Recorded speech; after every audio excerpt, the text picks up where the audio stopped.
Good morning, my name is Chris Busher, and on this episode of Unsafe Honesty, we're going to talk about how to prepare and deliver a message or sermon.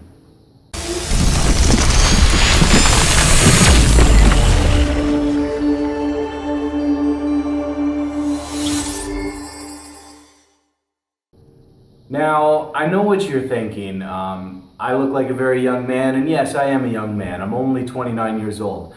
However, for over 8 years now, I've been in full-time ministry, most of which has been outside of the United States. In complete honesty, without any type of exaggeration at all, I have literally ministered in over 1,000 different congregations, have done large events and different crusades in about 10 different nations, and the Lord has opened up some wonderful doors and opportunities for me to be able to do some ministry in. And so I've gotten a little bit of experience with preaching. Now, I'm absolutely no Reinhard Bonnke or Billy Graham or anyone else that we as people think are special ministers, but I do know how to deliver a message. Now, I'm not a very talented speaker or a talented preacher. Many people, they do like when I preach, but I don't view myself as anyone special or anyone who can actually deliver a great message. However, I have learned some things along the way that I want to deliver to you today.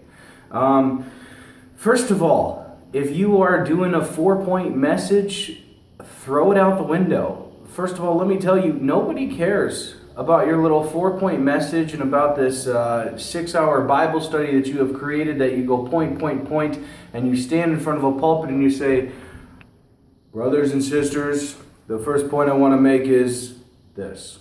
The second point I want to make is this. And the third point I want to make is this. And finally, I want to bring it all together and I want to say this. Yeah, that's okay. You can do that. But in all reality, when you're standing in front of people saying, hey, first point, second point, third point, fourth point, you're just delivering them a formula. And nobody likes a formula. I personally hate formulas. You can have some really good content, some really good instructions, some very biblical things. But if you want to win their hearts and souls and capture their attention for the sake of the glory of Jesus Christ, to point them to the cross of Christ, you're going to have to be real. This is the year 2016. People, they want to see something real. And how do you get something real? It has to be birthed in you. I want us to take a second and look through our example, which is Jesus the Christ. Preaching is not a new thing. Preaching is not an original thing to Jesus. Preaching has been around for thousands and thousands and thousands of years. It's been the way to motivate people. It's been the way to educate people. It's been the way to proclaim things. The Jewish people have been doing it long before Christians, okay? But what made Jesus different? What made Jesus different than all the other people that were doing that? Well, the Bible very clearly says the people were shocked and in awe and respected Jesus because he was different than the other ministers. When the other ministers would go around name dropping the other great preachers of the day, saying, well, Rabbi blah, blah, blah said this, or Rabbi Jimmy John said this, or Rabbi Tonto said that, Jesus said, I say this. Jesus spoke as one who had authority. What made him different from all the other preachers of the day was Jesus knew his message came from the Father. Jesus received the message and then he delivered that message. And that is what this generation needs to do when you are delivering a message, when you are preparing a message. Number one, first and foremost, you need to receive that message from God. If you have not received that message from God and you try to deliver a message, all you're giving them is head knowledge. And what changes people is a message from God. There has been times when I've been ministering in a church or a congregation after receiving a message from God, and while delivering the message, hundreds of people were just being touched. Tears were being evident. The Holy Spirit was just convicting their hearts. God was doing something, and I knew it. They knew it, and all of us, we knew that God was in the midst of what we were doing in that church on that night. And it had nothing to do with me, and it had everything to do with what God was wanting to do with his people that night. That is the way it should be. But there's also been times that I've had to deliver a message that it just felt like I was reading a script. That it just felt like I was accomplishing very little or accomplishing nothing. And the difference was, on those nights, I didn't get enough time set aside to go be with my Creator. Now, I'm not saying that you can always tell if God is doing something by the way if people are responding or people are crying. God is always doing something.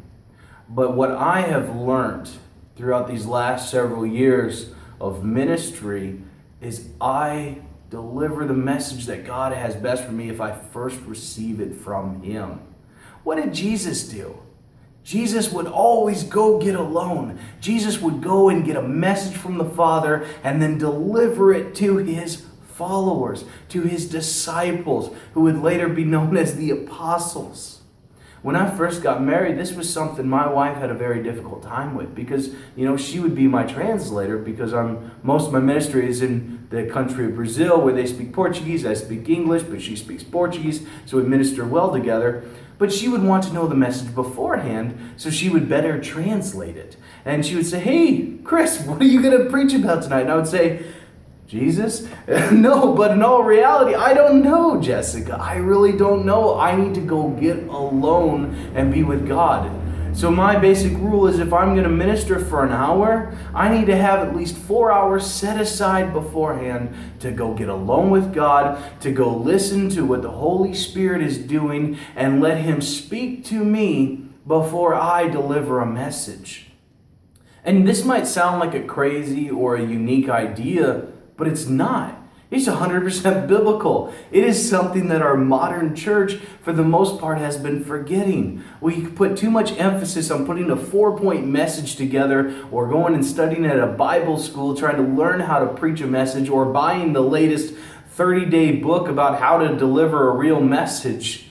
And we forget the thing that God is asking us to do is to fellowship with the Holy Spirit and listen to what he has for us. This is what the patriarchs did. This is what the early disciples did. This is what all of the great heroes of our faith and all of the modern day martyrs have done when they are delivering the message of Jesus Christ. They go get alone with God, they receive the message, and then they deliver the message. Now, if this is your first time with us on Unsafe Honesty, I want to encourage you, if you like what we're talking about, go ahead and leave a comment, subscribe to the channel. If you like the video, give it a thumbs up. If you don't like it, well, give it a thumbs down, and God bless you anyway. I hope to see you next week on another episode of Unsafe Honesty.